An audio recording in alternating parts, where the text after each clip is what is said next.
What's up guys, Techmaster back with another video. So today I'm going to be giving you reasons to skip the iPhone 14 today. Obviously they make it look really good with they just released a new yellow color, that seems pretty cool. They have midnight, starlight, red, blue, purple, yellow. But in reality, this device is a copy of the 13 and we'll get into some of the details. So obviously they have the 14 Plus model now, of course, like I've showed at the beginning of when these iPhones released. They say they have the longest battery life, but the 14 Plus, yes, it has the biggest battery size, but it generally, I think the 14 Pro Max gets better. And it says it has ceramic shield. That's only on the front. And water resistance, cool, 5G. And then they don't even give it the A16 Bionic chip. Like, if they gave it the A16 chip, that's one reason I would get it. But they keep the A15. I think it's a cost-cutting decision to make.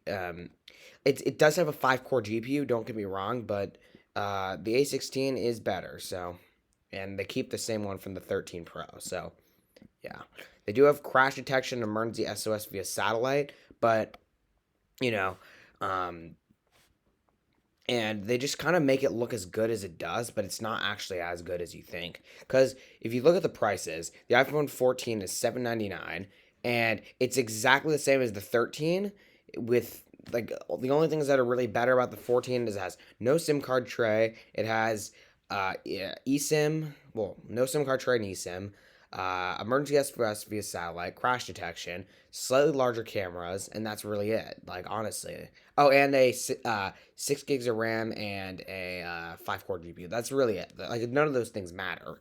So this is $799 all the way up to $1099 for 512. When you can just get the and no one even needs that amount of storage. So you can just get the 14 Pro Max then, which is so much better, which I'm going to get into another video after. And that's just a much better phone than this one. And the 14 Plus is super overpriced at $899. Because you can also get the 14 Pro if you don't need a bigger size. Like, it's only $100 more than the 14 Plus, but you get so much more. So basically, bottom line is I would skip the iPhone 14 this year. The 15 probably is going to be much better. They think of adding USB-C and probably even the dynamic island plus a faster chip. Like, even if they add the A16 chip, I think that would be okay. But I would just skip the normal iPhone 14 and 14 Plus this year and just buy the 14 Pro or wait out for the 15s because they're releasing in about 6 months, actually less than that. So yeah, I would not buy these phones. They're not great values in my opinion. I think the 14 Pro Max is well worth the money, and the 14 Pro. Yeah. Again, they make it look good, but it's not actually incredible.